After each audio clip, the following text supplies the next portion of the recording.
मैं आपसे क्या पूछने जा रहा हूँ ये तो आप समझ ही गए होंगे। भगवान भोलेनाथ माता पार्वती कैलाश से दृश्य नहीं हुए देवऋषि। भगवान भोलेनाथ तो माता पार्वती को कक्ष से लिवाने गए हैं। लिवाने गए हैं? कहाँ ले जाने के लिए?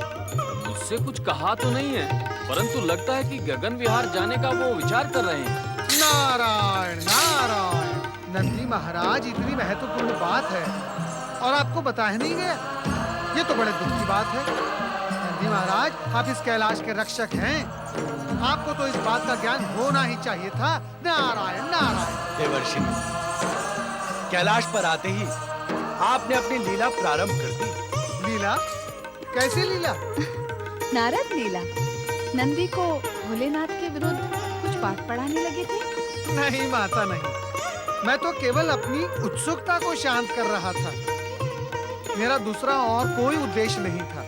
तुम्हारा उद्देश्य तुम्हारी लीला में उलझ जाता है नारद। तुम्हारी लीला देखकर किसी को भी भ्रम हो सकता है कि इस समय तुम नंदी को हमारे विरुद्ध षड्यंत्र में सम्मिलित कर रहे थे। षड्यंत्र? नारायण नारायण, वो भी आपके विरुद्ध? नहीं भोलेनाथ नहीं, कृपया आप मुझ पर ऐसा घृणित आरोप ना लगाएं। हाँ, कभी-कभी शब्दों से खेल अवश्य लेता हूँ, परंतु वो भी केवल विनोद के लिए। ये विनोद कभी महंगा भी पड़ सकता है देवर्षि, इसलिए शब्दों का खेल खेलने में तनिक सावधानी बरतिए। जो आज्ञा माता, मैं आपकी आज्ञा अवश्य ध्यान में रखूंगा।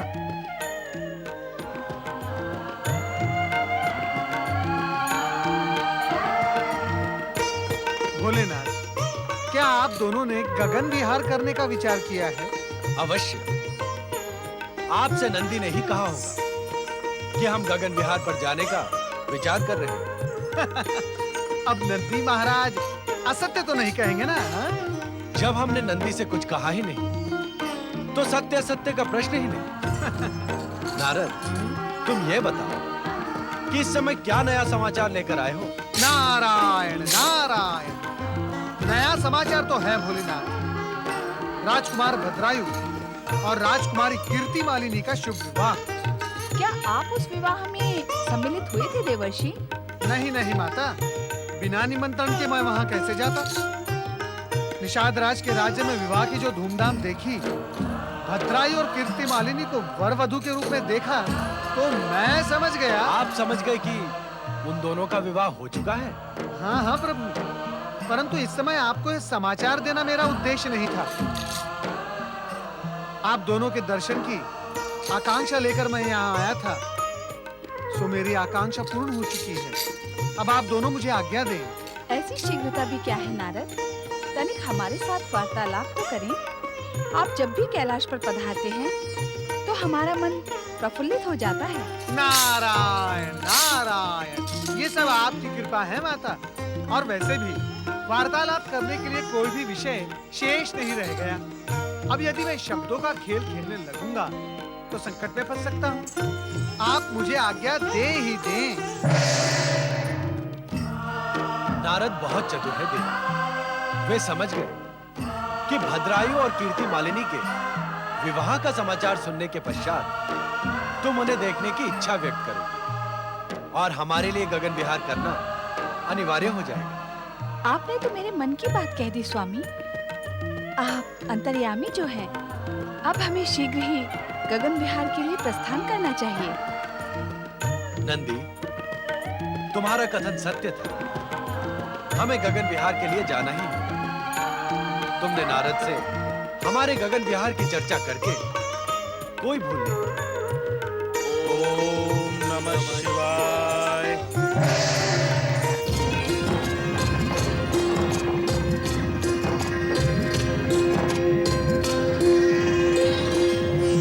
कुछ कहिए स्वामी। हमारा मौन वार्तालाप कुछ कहने से खंडित हो जाएगा रानी कीर्ति मालिनी। तुम जैसी कीर्तिवन की मालिनी हमें प्राप्त हुई। हम सोच रहे हैं भगवान शिव की कृपा से अब हमारी कीर्ति दूर दूर तक अवश्य फैलेगी। भगवान शिव की कृपा पर आपको इतना विश्वास है? शिव की कृपा से ही तो तुम बच गई। यदि भगवान शिव ने हमें सहस्त्र हाथियों का बल न दिया होता, तो खाई में गिरता हुआ तुम्हारा रथ हम कैसे बचा पाते? और वधु के रूप में तुम कैसे प्राप्त होती हमें? ये सारी भगवान शिव की ही तो कृपा है। परंतु मैं तो माता पार्वती की आराधिका हूँ। मैं सोचती हूँ कि माता पार्वती की कृपा से ही मैं बची हूँ। तुम ठीक ही सोचती हो। भगवान शिव और माता पार्वती की कृपा में कोई अंतर नहीं है। शिव शक्ति के रूप में दोनों एक दूसरे में समाये हुए हैं।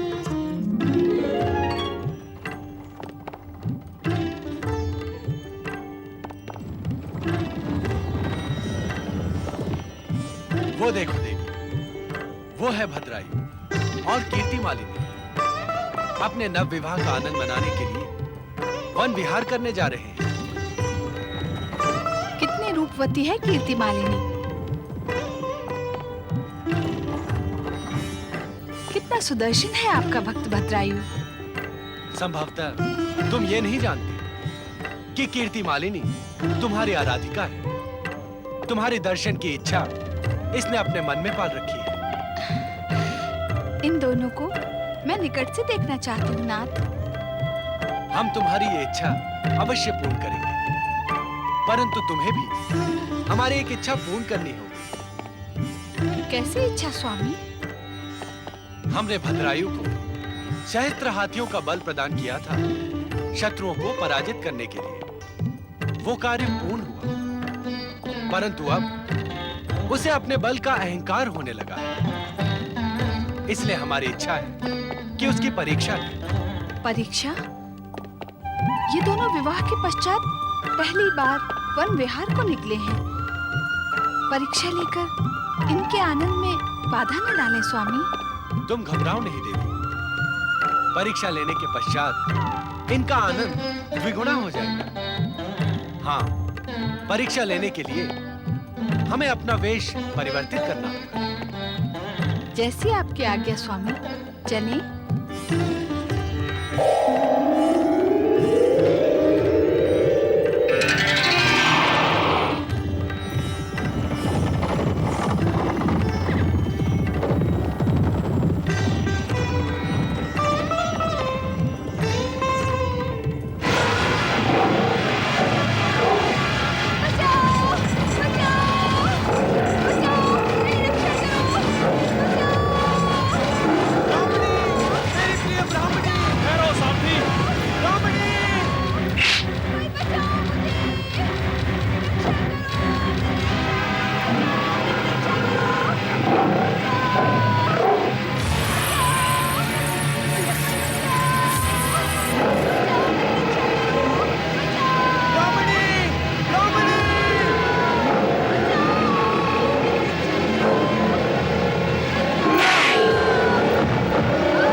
मोहब्बत में आने का हट किया था मुझसे। तेरी मृत्यु ही तुझे यहाँ खींच लाई थी। अब मैं तेरे बिना क्या करूंगा ब्राह्मणी?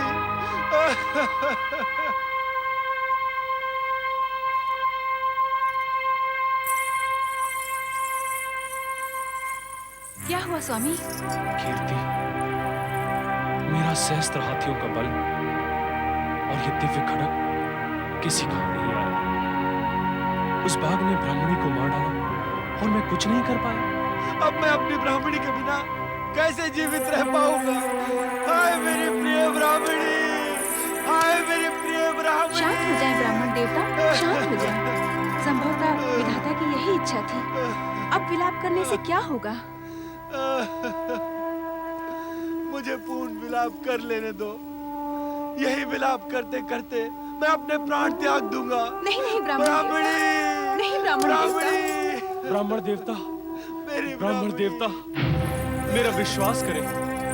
आपकी ब्राह्मणी को उस बाघ से बचाने के लिए मैंने अपने दिव्य खड़ग का प्रयोग किया, पर यह भी किसी काम न आया। मैं अपने आप को अपराधी अनुभव कर रहा हूं। ये कवच और खड़ग निष्काम हो गए। लगता है ये अब मेरे किसी काम के नहीं रहे। इसलिए मैं इन्हें आपके चरणों में रख देता हूं और मैं अपनी प्रजा की रक्षा नहीं कर सका। अब मुझे युवराज कहलाने का कोई अधिकार नहीं, कोई अधिकार नहीं। दिव्य खड़ग का प्रयोग किया आपने।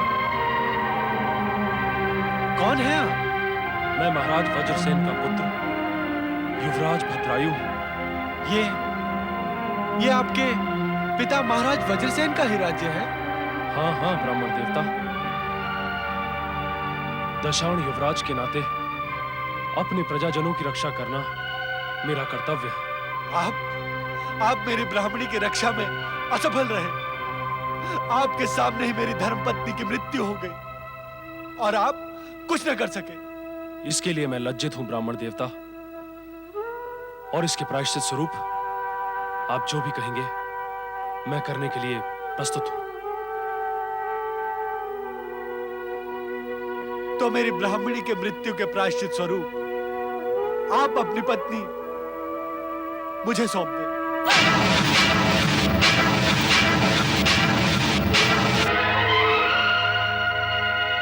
ये आप क्या कह रहे हैं ब्राह्मण देवता? नहीं, ये नहीं हो सकता। अर्थात आप मेरी ब्राह्मणी के अभाव की पूर्ति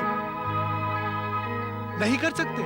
आप ही सोचे ब्राह्मण देवता, क्या कोई पुरुष अपनी विवाहित धर्मपत्नी किसी पर पुरुष के हाथों में सौंप सकता है? यदि ऐसा है तो आप अपने खड़ग से मेरा शीश काट दें।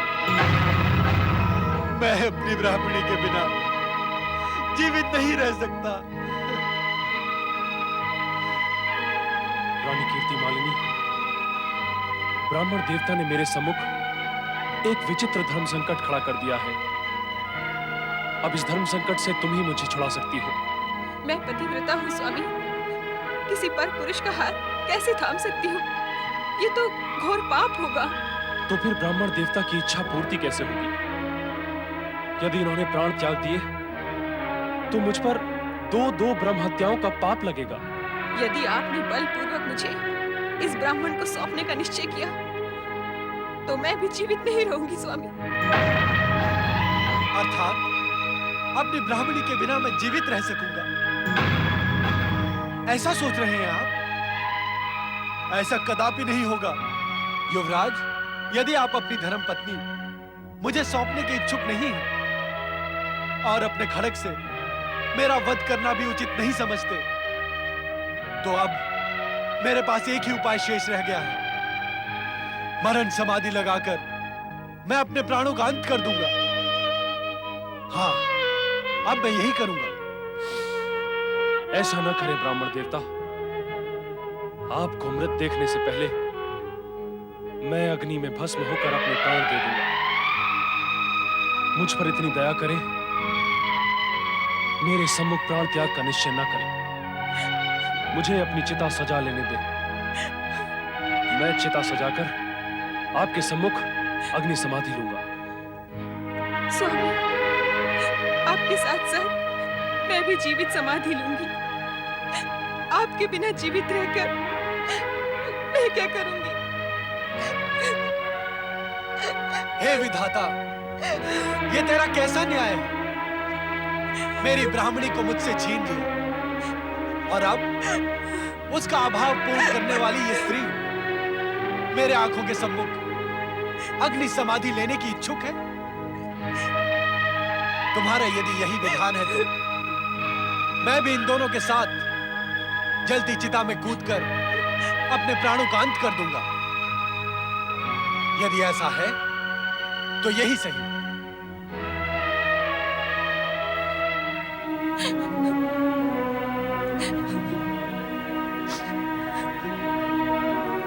रानी कीर्ति मालिनी, अब भी समय है। ब्राह्मण देवता के अनुरोध को स्वीकार करके उनकी जीवन संगिनी बन जाओ और अपने इस कर्तव्य का पालन करते हुए मुझे सदा सदा के लिए विसार दो। नहीं, मुझे क्षमा करें ब्राह्मण देवता। स्वामी, मुझ पर कृपा करें और आपसे पहले मुझे चिता प्रवेश की अनुमति दें। मेरी आंखों के सम्मुख आप चिता में प्रवेश कर जाएं, ये देखना मेरे लिए असंभव है।